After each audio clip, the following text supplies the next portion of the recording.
மகேஸ்வரः குரு சாட்சாத் பரபிரம்மா தஸ்மை ஸ்ரீ குருவே நமः. குருவே சர்வலோகானாம் விஷசே பவோரோஹிணாம் நிதியே சர்வவித்யானாம் ஸ்ரீதக்ஷணாமூர்த்தியே நமः. காஞ்சிவாசாய வித்மகே சாந்தரூபாய தீமஹி தன்னோ சந்திரசேகரேந்திர பிரச்சோதயாத். ஹர ஹர சங்கர ஜய ஜய சங்கர, ஹர ஹர சங்கர ஜய ஜய சங்கர. ஆன்மீக அன்பர்கள் எல்லாருக்கும் என்னோட நமஸ்காரம். இன்னைக்கு வியாழக்கிழமை, 2024 புத்தாண்டு பிறந்து 4வது நாள். எல்லாருக்கும் என்னுடைய ஆங்கில புத்தாண்டு வாழ்த்துக்களை தெரிவிச்சுக்கிறேன். அதே சமயம் 2024 முதல் வியாழக்கிழமை தான் இன்னைக்கு. கடந்த ஒரு 4-5 மாதமாக ஒவ்வொரு வியாழக்கிழமையும் நம்முடைய வாழ்ந்து இன்று வரை அற்புதங்கள் செஞ்சின்றிருக்கும் மகா பெரியவாளுடைய அற்புதங்களை ஒரு சிறு கதை வடிவில் உங்களுக்கு சொல்லிட்டு வரேன். அந்த வகையில், அந்த வரிசையில் இன்னைக்கு இன்னொரு அற்புதத்தை இப்போ நம்ம பார்க்க போகிறோம். பார்க்கலாமா?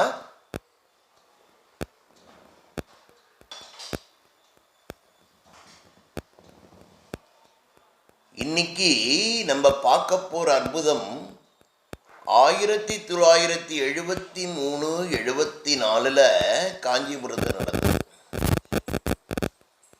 பெரியவா தம்முடைய மடத்தில், அதாவது காஞ்சிபுரத்திலேயே தங்கியிருந்தாங்க.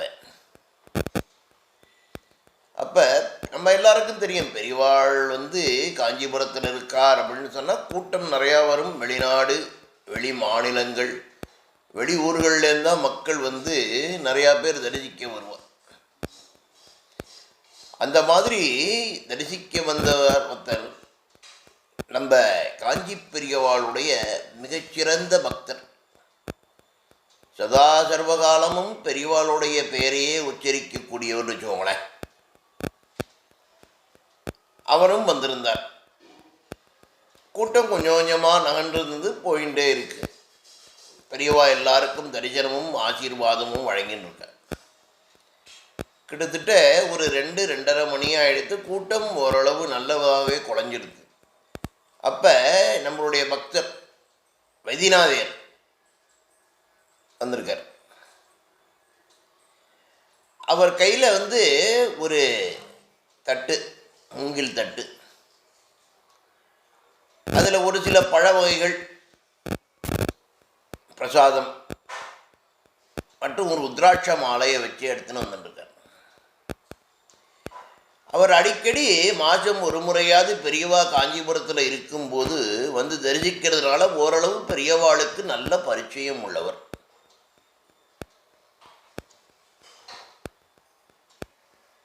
அன்னைக்கு அந்த பழத்தட்டில் வச்சிருந்த பிரசாதம்ங்கிறது, அவர் கடந்த மாதம் நேபாளத்துக்கு போயிட்டு வந்திருக்கிறார். எல்எஃப்சியில் நேபாளம் போயிட்டு அங்கே உள்ள உன்னதமான ஒரு திருக்கோயில், பசுபதிநாதர் திருக்கோயிலுக்கு போயிட்டு நல்ல தரிசனம் அவருக்கு நல்லபடியாக முடிச்சுண்டு அங்கேருந்து வரும்போது அதனுடைய பிரசாதம் அங்கே இந்த உத்ராட்ச மாலை, நல்ல உத்ராட்ச மாலைகள் கிடைக்கும். அந்த உத்ராட்ச மாலையும் வாங்கிட்டு அதை தான் அந்த தட்டில் வச்சு பெரியவாள்கிட்ட கொடுத்தாங்க. பெரியவாளுக்கு இவர் ஏற்கனவே பரிச்சயம் இருக்கிறதுனால பெரியவாளும் பிரசாதத்தை ஸ்வீகரிச்சுன்னு தட்டை தொட்டுட்டு அந்த உத்ராட்ச மாலையை மட்டும் கையில் எடுத்துன்னு விட்டார். எடுத்துட்டு, வைத்தி இது என்ன பண்ணலான்னு உத்தேசிச்சிருக்கேன்னு கேட்டிருக்காரு பெரியவா. இவருக்கு ஒரு பக்கம் ஆனந்த சந்தோஷம். பெரியவா தான் கையிலேயே அந்த மாலையை எடுத்துன்னு விட்டார். நார்மலாக பெரியவா எந்த ஒரு பிரசாதம் எது வந்தாலுமே அந்த தட்டை தொடர வழக்கம் தான். கையில் எதையுமே ஸ்வீகரிக்க மாட்டார், பரிசிக்க மாட்டார். அந்த உத்ராட்ச மாலை எடுத்துட்டு கையில் மெதுவாக உருட்ட ஆரம்பிச்சுட்டு தான் இந்த கேள்வியை கேட்டிருக்கார். வைத்தியநாதர் ஒன்னே பெரியவா உத்தரவு கொடுத்தேன்னா ஆசீர்வாதம் பண்ணி கொடுத்தேன்னா அப்படின்னு கொஞ்சம் இழுத்துட்டு நான் போட்டுக்கலான்னு இருக்கேன் பெரியவா அப்படின்னு சொல்லியிருக்கார். பெரியவா ஒரு கண்ணை மூடிண்டு ஒரு சின்ன புன்முறுவல் ஒன்று பூத்துட்டு, இது நீ போட்டுக்கலாம் வைத்தி, தப்பு ஒன்றும் கிடையாது, நீ பொய் சொல்லாமல் இருப்பியோ இனிமே இதை போட்டுண்டா அப்படின்னு கேட்டிருக்கார். இவருக்கு தூக்கி வாரி போட்டு கொடுத்த வைத்தியநாதம் இருக்கு. அவருடைய மைண்டு ஆகா இந்த மாதிரி பெரியவா கேட்டுட்டாலே பெரியவா முன்னால் நம்ம எப்படி பொய் சொல்ல மாட்டேன்னு சொல்கிறது. ஒரு நிமிஷம் ஓடி தகைச்சு போயிட்டு அப்புறம் சொல்லியிருக்கா, இல்லை பெரியவா என்னால் பொய் சொல்லாமல் இருக்க முடியாது, நான் வேலை பார்க்குற டிபார்ட்மெண்ட்டு தான் உங்களுக்கு தெரியும் அப்படின்னு ஒரு டிபார்ட்மெண்ட்டு பேரை சொல்லி அதில் பொய் சொல்லாமல் இருக்க முடியாது பெரியவா, ஒரு சில ரெக்கார்டை தயார் பண்ணுறதுக்காக என்னுடைய மேலதிகாரிகள்லாம் இந்த மாதிரி ஒரு சில இது எழுத சொல்ல நான் எழுதி தான் ஆகணும் பெரியவா, நான் ஒரு சாதாரண குமாஸ்தா தானே அப்படின்னு சொல்லியிருக்கார். பெரியவா ஒன்று ஒரு சிரிப்பு சிரிச்சுட்டு அந்த உத்ராட்ச மாலையை வைத்தியநாதன் அவர்கிட்டே கொடுத்துட்டு சரி ஒன்று பண்ணு, பொய் சொல்லாத யாராவது ஒருத்தர் இருந்தால் அவளுக்கு இந்த மாலையை கொடுத்துடு அப்படின்னு சொல்லியிருக்கார். கொடுத்துட்டு சொல்லிவிட்டு இவருக்கு பிரசாதம் கொடுத்துருக்கார். பிரசாதத்தை வாங்கிட்டு அவரும் நகர்ந்து விட்டார். மைண்டு வாய்ஸ் அவரும் உள்ளே ஓடிண்டே இருக்கு. அப்போ தான் பஸ் ஏறுறார். வெளியூர் இல்லையா, பஸ் பஸ்ஸில் அப்படியே ஆழ்ந்த யோஜனையில் போயிட்டு இருக்கும்போது வைத்தியநாதனோட ஒய்ஃபு மகாலட்சுமி, மகாமாமின்னு ரொம்ப ஃபேமஸ் அவா ஊரில். மாமி சொன்னது அவர் காதில் ரீங்காரமிட்டுருக்கு, இதை கண்ணாப்பனான்னு எடுத்து நான் அங்கே எங்கேயும் அலையாதீங்கோ, கோயில் பிரசாதம் தீட்டு பற்ற போகிறது, பேசா நம்ம பார்த்து பூஜை அறையில் இருக்கிற பெரியவா படத்துக்கு போடுங்கோ அப்படின்னு சொல்லியிருக்கார். இவருக்கு அது அப்படி காதில் ரீங்காரம் ஆகிட்டே இருக்கு. மைண்டு வாய்கள் இந்த மாதிரி சொன்னதெல்லாம் ஓடின்னு இருக்கு. சரின்னு ஆற்றுக்கு போயிட்டு, மகா நீ சொன்னது கரெக்டு, இந்த மாதிரி கேள்வி கேட்டார், நான் இந்த மாதிரி பதிலை சொல்லிட்டேன், என்ன பண்ணுறதுன்னு எனக்கு ஒன்றுமே தெரியல. அப்போ தான் மாமி சொல்லியிருக்கா, இதெல்லாம் என்னென்னா இதெல்லாம் நீங்கள் நிறையா யோசிக்கணுங்கிற அவசியமே கிடையாது, நான் தான் ஏற்கனவே தீர்மானிச்சுட்டேனே, நம்ம பூஜை அறையில் இருக்கிற பெரியவா படத்துக்கு இதை போடுங்கோ, பெரியவா போட்டுண்டா மாதிரியே இது அப்படின்னு சொல்லியிருக்காரு. அப்போ தான் மனசில் தோணியிருக்காக, நம்ம ஆற்றுலேயே பூஜை அறையிலேயே பொய்யே சொல்லாத ஒரு உத்தமனோட படத்தை வச்சுட்டு இருக்கோம், அவருக்கு போட்டுவிடலாம் அப்படின்னு போட்டுண்டு அந்த மாலையை 2 பேருமா சேர்ந்து பெரியவா படத்துக்கு போட்டிருக்க. போட்ட ஒரு நிமிஷம் பெரியவா வந்து இவாளை பார்த்து சிரித்து ஆசீர்வாதம் பண்ணுற மாதிரியே இவா 2 பேர் கண்ணுக்கும் தோணியிருக்கு. என்ன ஒரு அற்புதம் பாருங்க.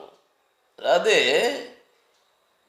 வா ஏற்கனவே அந்த மாமி முடிவு பண்ணின ஒன்று தான் இப்போ நடந்திருக்கு. பெரியவா தானே தன்னுடைய உடலில் போடனாலும் பெரியவா படத்துக்கு அந்த மாலையை போட்டிருக்கா. அது எப்படி பெரியவாளுக்கு தெரியும் நம்ம படத்துக்கு நம்ம சுயரிச்சுக்க போகிறோம் அந்த மாலையை அப்படிங்கிறது ஒரு பெரிய அற்புதம். அது அவருக்கு மட்டும்தான் வெளிச்சம். ஏன்னா பெரியவா தான் பரமேஸ்வரன், பரமேஸ்வரன் தான் பெரியவா. இது அற்புதம் மட்டும் கிடையாது, இதுலேருந்து பெரியவா நமக்கு என்ன சொல்ல வரா அப்படிங்கிற கருத்து தான் முக்கியம். உத்ராட்சம் அப்படிங்கிறது ஒரு ஸ்படிகம், துளசி, அந்த மாதிரி ரொம்ப பவித்திரமானது. இப்போ என்னென்னா எல்லாரும் ஒரு உத்ராட்சத்தை 5 முகம் 4 முகம் 6 முகம் 7 முகம் கட்டிட்டு என்னெல்லாம் செய்யக்கூடாதோ எல்லாமே செய்கிறார். கேட்டால் இதனால் தப்பு ஒன்றும் கிடையாது, பிராயச்சித்தம் பண்ணிக்கலாம் அப்படிங்கிற நிலையில தான் நம்ம இன்னைக்கெல்லாம் இருந்துருக்கோம். ஆனால் அந்த மாதிரி கிடையாது. ருத்ராட்சங்கிறது பவித்திரமான ஒன்று, ஸ்படிகம் துளசி மாதிரி ரொம்ப பவித்திரம். அது போட்டுண்டா நீங்கள் பொய் கூட சொல்லக்கூடாது. சத்தியம்தான் ருத்ராட்சத்துடைய முதல் படி. சத்தியம்தான் பேசணும், சத்தியத்தைத்தான் நினைக்கணும், சத்தியம்தான் பண்ணணும். அந்த ஒரு கருத்தை உணர்த்துறது தான் இந்த மகிமை, இந்த அற்புதத்தோட மகிமையே அதுதான். புரியுறதா? இன்றைக்கி நிறையா பேர் ருத்ராட்சம்லாம் போட்டுக்கிறார்.